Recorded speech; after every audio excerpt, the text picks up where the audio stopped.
Nós vamos viver a restauração da esperança. Quantos querem ter a sua esperança restaurada? Diga aleluia.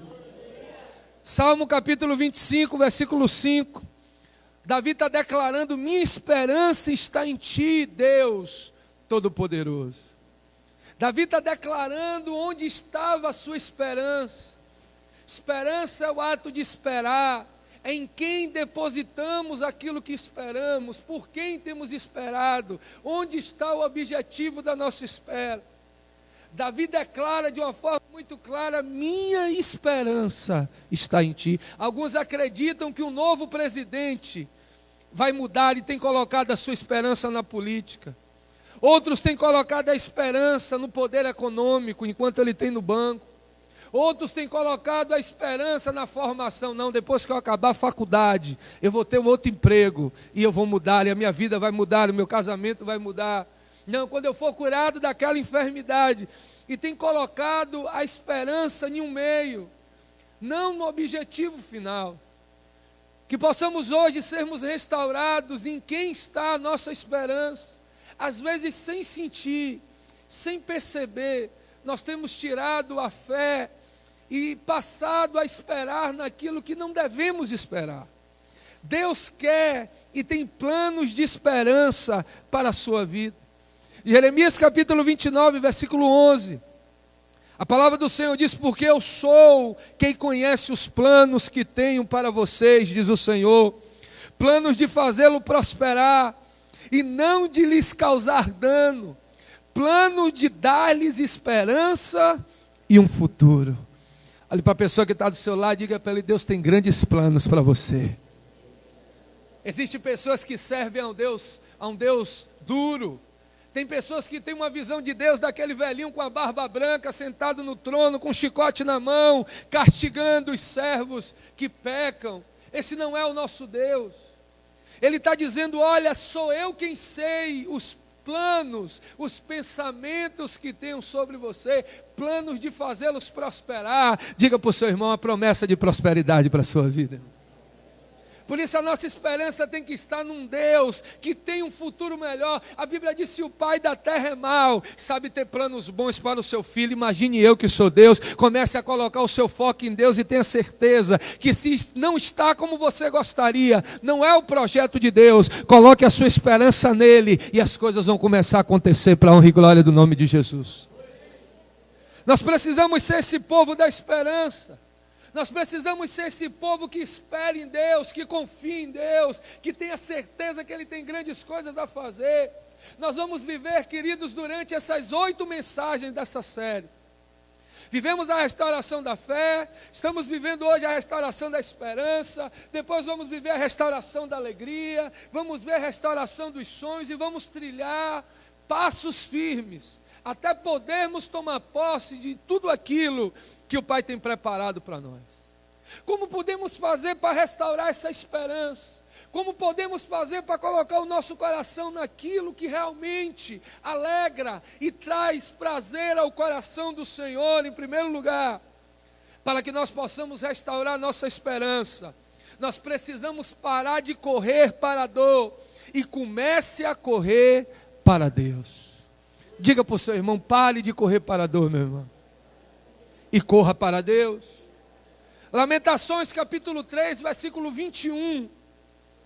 Jeremias está dizendo: todavia, lembro-me também do que me pode dar esperança. Na outra versão de João Ferreira, ele diz: quero trazer à memória o que me pode dar esperança. Interessante que primeiro o profeta escreve a sua carta. O povo estava no cativeiro, o inimigo tinha vindo, tinha assolado, tinha destruído. O povo está em grilhões, em cadeias, sendo oprimido. E ele dá uma palavra de ânimo para o povo, mas o povo não ouve. E agora ele escreve as lamentações dele, do profeta, após escrever a carta. Mas em vez de reclamar, em vez de murmurar, em vez de dizer que o povo não quis ouvir, em vez de trazer as suas mazelas, Ele declara para o povo: não, eu quero trazer à memória o que me pode dar esperança. Aleluia. Ele declara: eu podia falar das minhas dores, eu podia falar das minhas inquietações, eu podia dizer que a situação é mal no país, eu podia dizer da crise política, eu podia falar de como são os dias são os maus. Mas eu prefiro declarar que a minha esperança está em Deus. Eu preciso declarar que eu confio em Deus, que pode trazer a mudança. Eu prefiro declarar que Ele vai intervir na causa e vai fazer o nome dEle ser glorificado na minha vida. Você tem duas opções: ou de ficar lambendo as feridas, ou de colocar a sua espera, o seu coração, naquilo que pode mudar a sua causa. Nós vemos pessoas que preferem ficar murmurando, reclamando, falando dos seus dissabores, falando dos problemas que tem passado. O pessimista sempre vai ver o copo meio cheio. O otimista vai ver o mesmo copo o pessimista meio vazio. O otimista vai ver o mesmo copo meio cheio. Existem várias maneiras de você ver uma circunstância, como nós temos visto o nosso quadro, como nós temos visto a nossa circunstância. Nós podemos ver a adversidade como um abandono de Deus, como um Deus que tem filhos prediletos, ou nós podemos ver aquele meio como um estágio de preparação, de amadurecimento, Deus nos preparando para algo maior que Ele está sonhando para as nossas vidas. O profeta declarou: quero trazer à memória o que me pode dar esperança. Deixa eu te dizer, hoje comece a encher o seu coração daquilo que vai te dar esperança no Deus Todo-Poderoso. Comece a encher o seu coração daquilo, das promessas que a palavra de Deus diz, dos sonhos que Ele tem para você, daquilo que Ele tem sonhado na sua vida, e você vai começar a tomar posse dessas verdades. Você crê nisso? Aplauda o Senhor em nome de Jesus. A segunda forma que nós vemos, irmãos, de trazer restauração para a nossa esperança, é decidir crer no Deus da esperança. Romanos capítulo 15, versículo 13, a palavra do Senhor diz que o Deus da esperança os encha de toda alegria e paz, por sua confiança nele, para que vocês transbordem de esperança pelo poder do Espírito Santo. O autor da carta aos Romanos está trazendo uma palavra de renovo, uma palavra de graça para o povo. Nós precisamos decidir crer naquele que pode mudar a circunstância. A gente não pode estar com o nosso foco no problema. Eu sempre falo sobre isso. O campo minado é para tirar a atenção da guerra. O inimigo traz o problema para você tirar a esperança em Deus e começar a perder a fé por causa da circunstância e da adversidade. O nosso olhar precisa continuar nele. O nosso olhar precisa continuar no Senhor. Eu assisti um filme muito impactante esse final de semana, Construção de uma Nação, um filme que ganhou Oscars. E retrata o momento escravagista. E os escravos ali, sem entender o porquê daquela circunstância, um jovem negro que começou a ser criado na casa grande, começa a ser exposto à leitura. E quando ele começa a ler, ele começa a pregar a Bíblia. E quando ele começa a pregar a Bíblia, ele começa a ter um senso de liberdade. E ele começa a trazer verdades de libertação para o seu povo. Ele começa a restaurar a esperança. Alguns começam a dizer: onde é que está esse Deus? Nós estamos presos, nós estamos sendo oprimidos, nós estamos passando por adversidade. Mas ele está declarando aquilo que a Bíblia diz: não, a nossa esperança está em Deus. Ele vai trazer a libertação, Ele vai entrar com providência. Aquele filme retrata a história de alguns mártires que foram levantados naquele movimento, que por causa deles houve a abolição da escravatura naquele país. Olhe por seu irmão, a sua esperança tem que estar em Deus. Deixa eu te dizer, Ele vai usar políticos, mas a nossa esperança tem que estar em Deus, que vai usar os políticos. Ele vai mudar o nosso poder econômico, Ele vai colocar riquezas nas nossas mãos. Alguém recebeu isso aí? Mas a nossa esperança não tem que estar no dinheiro, tem que estar no Deus que vai fazer fluir isso nas nossas vidas. O problema é que hoje as pessoas têm colocado a esperança no lugar errado. Tem colocado o coração nas coisas que não é o Deus que nós servimos.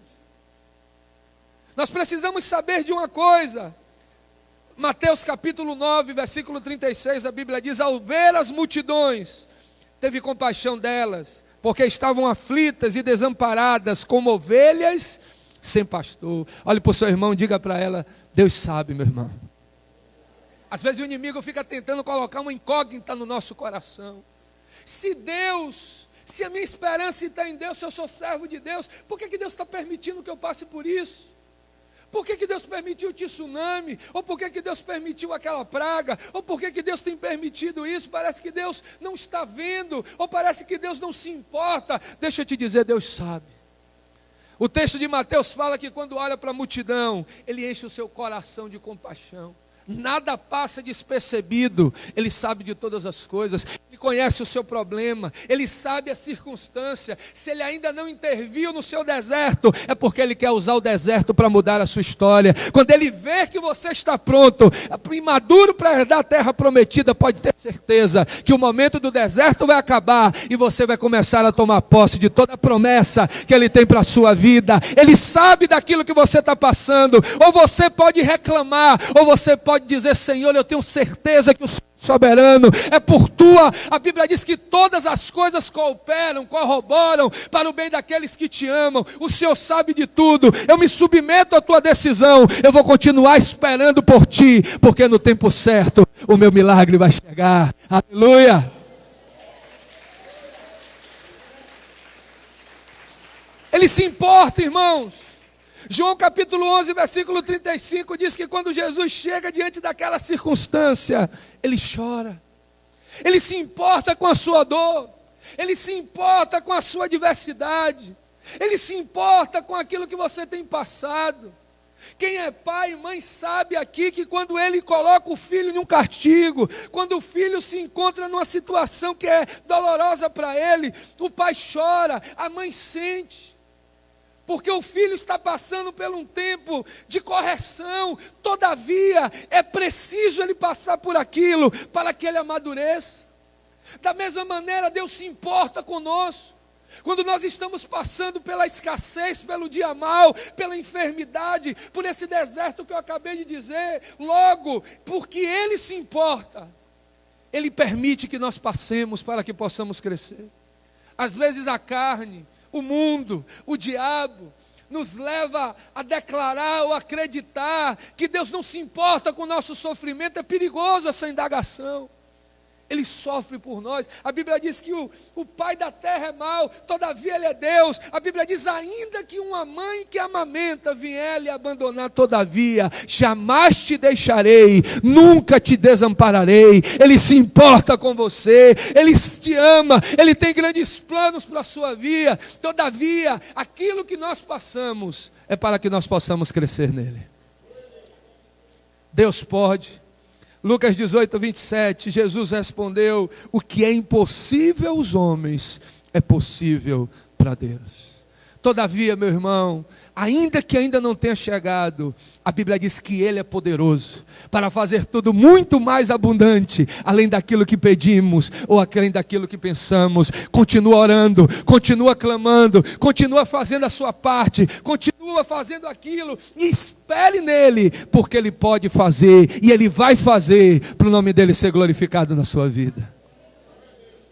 Terceiro lugar, para que nós possamos ter a nossa esperança restaurada, nós precisamos andar com integridade de conduta. Salmo capítulo 25, versículo 21, Davi declara que a integridade e a retidão me protejam, porque a minha esperança está em ti. Quando Davi escreve o Salmo 25, ele estava fugindo de Absalão. Davi pecou. A Bíblia fala que o filho dele, ele estupra a irmã. Em vez de ele agir contra o filho, ele simplesmente fica indiferente. Quando Absalão, ele toma as dores da irmã e vai lá e mata o irmão dele. Agora Absalão se levanta contra o irmão. Nós estamos estudando na nossa classe sobre autoridade e submissão. Um erro não justifica o outro. Davi tinha falhado feio, mas a falha de Absalão não justificava a falha do pai. Agora, Davi estava consciente da sua falha, e ele foge para não ter um combate com o filho. Ele não queria. A Bíblia diz que quando o chefe da sua guarda, Joabe, atravessa, quando Absalão está fugindo, ele fica preso pelos galhos no cabelo, fica pendurado. E aí Joabe atravessa Absalão com uma lança. Quando Davi fica sabendo, ele chora e ele pranteia, porque ele não queria a morte do seu filho, independente do que o filho tinha feito. Quando tudo isso acontece, ele decide fugir para não ter um combate com o seu filho, e o seu filho vinha morrer. E quando ele fugia do seu filho diante dessa circunstância terrível, ele declara, Salmo 25, 21, que a integridade e a retidão me protejam, porque a minha esperança está em ti. Aleluia. Davi começa a clamar, dizendo, Senhor, eu quero novamente colocar minha esperança em ti. Eu quero, todavia, que o meu coração esteja em ti. Eu quero esperar pelo Senhor, porque é do Senhor que vai vir aquilo que eu preciso.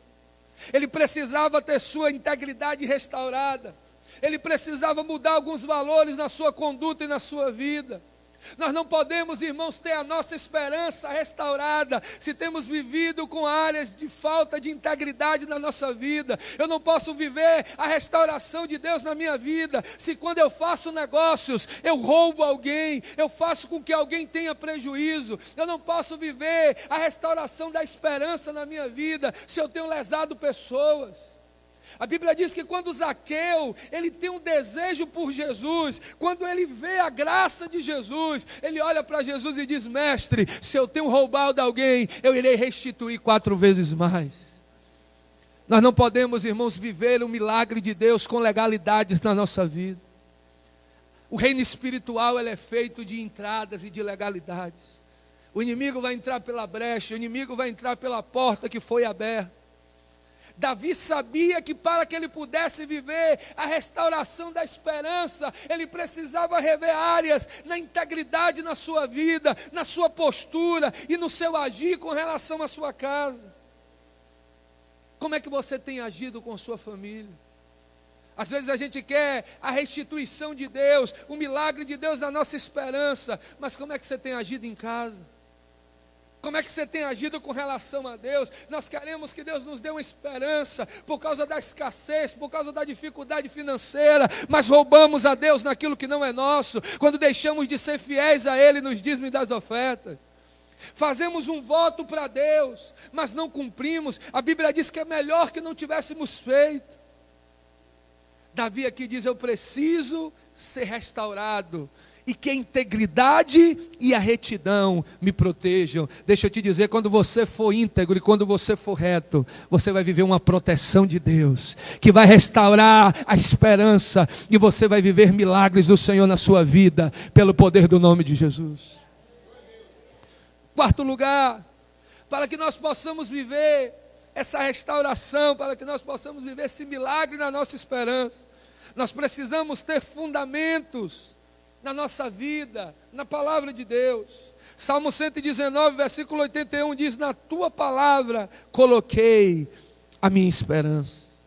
Diga para o seu irmão, coloque a sua esperança na palavra de Deus. Por isso é tão importante, irmãos, a nossa meditação. É tão importante, disso depende a nossa alma. Disso depende, meu irmão, tudo aquilo que Deus tem preparado para nós. A Bíblia é um livro muito simbólico e muito ilustrativo. A Bíblia diz lá, assim como a corça suspira pelas águas, assim a minha alma anseia por ti. O autor está dizendo, assim como o veado que começa a transpirar e a sua transpiração exala um cheiro que a quilômetros de distância os seus predadores sentem. Quando ele percebe que está transpirando, que está exalando aquele cheiro, ele começa a correr desesperadamente para tomar um banho, porque senão os seus predadores vão encontrá-lo e vão destruí-lo. E naquela época o povo vivia a caça, ele usa essa ilustração para dizer, assim como esse animal precisa da água para se lavar, e os predadores não devorar, assim a minha alma anseia pela sua presença. Nós precisamos ansiar pela palavra de Deus. Não pode ser doloroso eu tirar um momento para poder buscar a presença de Deus. Não pode ser doloroso para mim eu tirar o tempo para o meu devocional. Davi disse, alegrei-me quando me disseram, vamos à casa do Senhor. Qual o tipo de relacionamento que nós temos tido com a Bíblia? Para alguns é apenas uma caixa de promessa, um amuleto. Deixa eu ver o que é que Deus tem para mim aqui hoje. E sempre vai ter uma palavra de bênção, e sempre vai ter uma palavra de encorajamento. E se ele abre, tem uma palavra dura e diz: olha, essa palavra não é para mim. A Bíblia, ela é a espada que quer nos aperfeiçoar.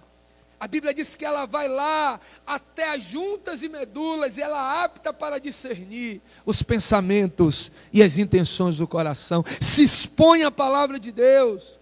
Deixe que ela te renove, que ela te molde, que ela te alimente. Se a palavra é de bênção, tome posse. Se a palavra é de correção, tome posse. Deixe que ela possa moldar o seu caráter e restituir a esperança e lhe dar uma diretriz para aquilo que o Pai tem para a sua vida. Seja maduro em discernir essa palavra. Se ela tem sido dura, ela é para mim. Se ela é agradável aos meus olhos, ela também é para a minha vida. Nós não podemos ser superficiais na alimentação da palavra. Não se alimente daquilo que o outro se alimentou apenas. É muito bom quando a gente recebe a ministração de alguém, a fé vem pelo ouvir. É muito bom quando a gente ouve a interpretação, a revelação que alguém teve de um texto. É poderoso, mas eu também preciso começar a ler e deixar que o Espírito Santo fale comigo.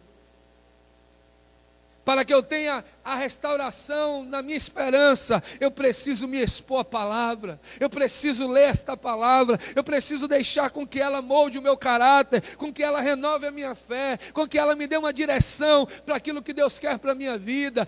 Todos os dias nós somos alimentados nas redes sociais, nas páginas policiais, nós somos alimentados com o que está acontecendo no cenário político. Nada acontece sem nós nos atualizarmos, mas nós nos esquecemos de meditar na palavra. Deixa eu te dizer, Deus vai renovar a sua esperança a partir do momento que você declarar: a minha esperança está em ti, Senhor, e a tua palavra vai alimentar o meu coração.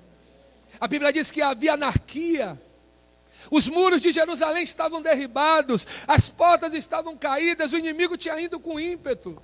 Esdras vem e restaura o culto, ele lê a palavra. Quando ele lê a palavra, o povo se arrepende, porque eles percebem na leitura que eles tinham pecado. E a Bíblia diz que naqueles dias eles despediram as mulheres estranhas, eles corrigiram o seu altar, porque eles foram expostos à palavra. Faça um culto familiar com seus filhos, exponha o seu cônjuge à palavra. Ainda que alguns não entendam, nos tenham como religiosos, nos tenham, mas a Bíblia diz que a boca fala do que o coração está cheio. Eu vou viver o que a Bíblia diz e eu vou declarar o que a Bíblia diz. Não importa que alguém diga: tudo para o Senhor é a Bíblia, tudo para o Senhor que está escrito é aquilo que nós vivemos, é o livro que nos direciona.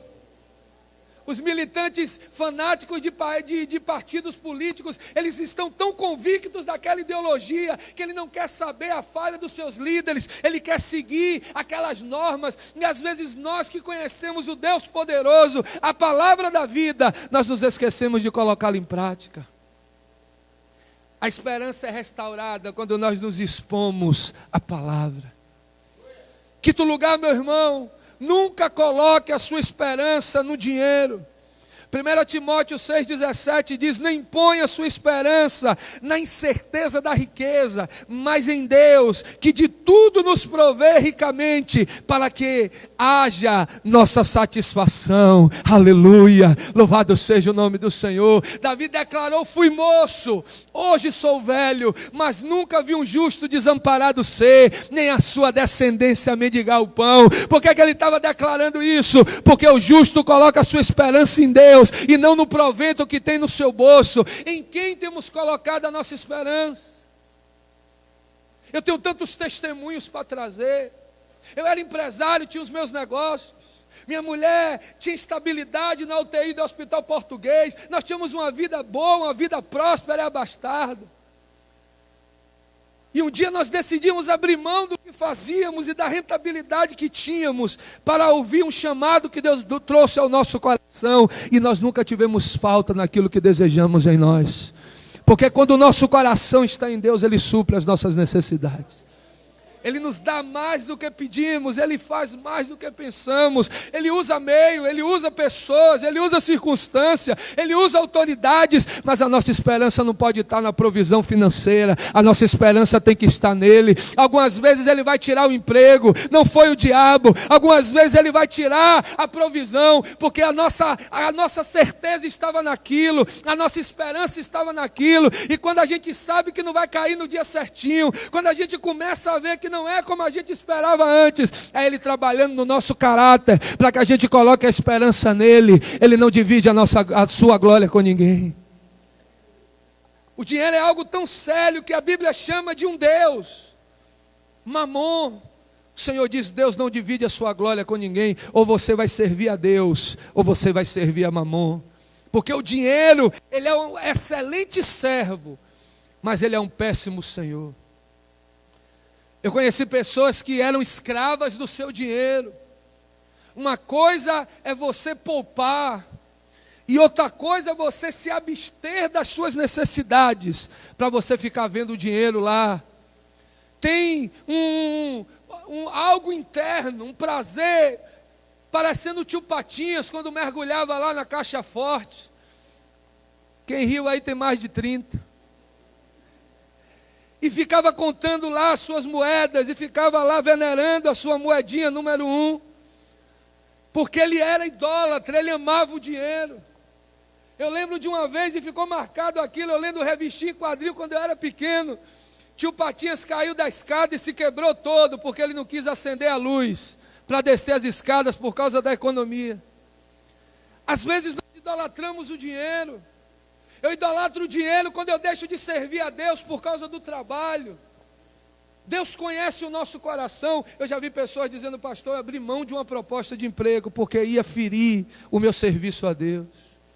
Deus sabe quando você não pode estar naquela reunião por causa do trabalho, por uma situação pontual. E outra coisa é quando eu coloco acima das coisas de Deus a minha busca a Deus, o meu serviço a Deus na provisão financeira. Deus não divide a sua glória com ninguém. Diga para o seu irmão: nunca coloque a sua esperança no dinheiro. Em sexto lugar, decida renovar sua esperança hoje.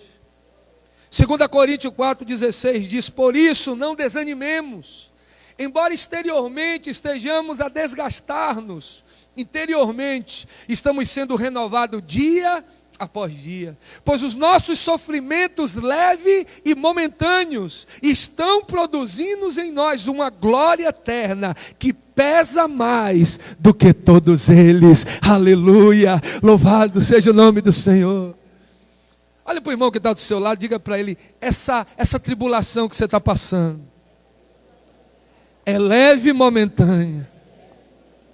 Não olhe para ela, olhe para o autor da sua fé. O Senhor está dizendo: ainda que o que é exterior esteja, você talvez olhe para o espelho e diga: eu estou envelhecendo, o meu corpo já não era como aquele, o meu cabelo já não era mais como é.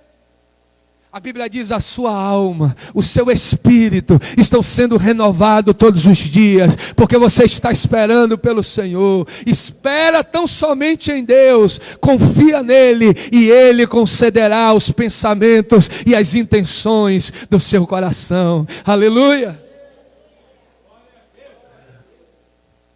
Você não viverá e nem morrerá decepcionado. Salmo 42, versículo 5, a Bíblia diz: ponha a sua esperança em Deus. A Bíblia diz lá em 2 Crônicas 20, 12, escutem isso, olha o que Josafá declara: ah, nosso Deus, porventura não julgarás, porque em nós não há força perante este grande multidão que vem contra nós, e não sabemos o que faremos, porém os nossos olhos estão postos em Ti. E todo Judá estava em pé perante o Senhor, como também as suas crianças, as suas mulheres, os seus filhos. Então veio o Espírito do Senhor por meio da congregação sobre Jaziel, filho de Zacarias, filho de Benaia, filho de Jeiel, filho de Matias, levita dos filhos de Asaf. E disse: dai ouvidos todo a Judá, e vós moradores de Jerusalém, e tu, ó rei Josafá, Assim diz o Senhor, não temais, nem vos assusteis por causa dessa grande multidão, pois a peleja não é vossa, mas é de Deus. Aleluia. Grande era a multidão de exércitos inimigos que estava vindo sobre Josafá. Josafá, ele ora dizendo: Senhor, eles são muitos, eles são fortes, nós somos fracos aos nossos olhos. Mas ele declara: a esperança de Josafá no lugar certo fez com que Deus usasse o profeta para dizer: assim diz o Senhor, grande será a sua vitória, Deus te dará o livramento. Tira o seu olhar da luta, tira o seu olhar da crise, tira o seu olhar da enfermidade, coloque a sua esperança no lugar certo, porque hoje Ele tem livramento, hoje Ele tem cura, hoje Ele tem milagre. Deixe que Ele restaure a sua esperança, e depois desse breve momento, você verá a bondade e o cuidado do Senhor na sua vida, todos os dias. Receba isso, tome posse disso, tome posse da esperança do Deus poderoso, que muda a nossa história e nos dá um futuro promissor, para o nome dele ser glorificado em nós. Fique de pé nessa manhã em nome de Jesus.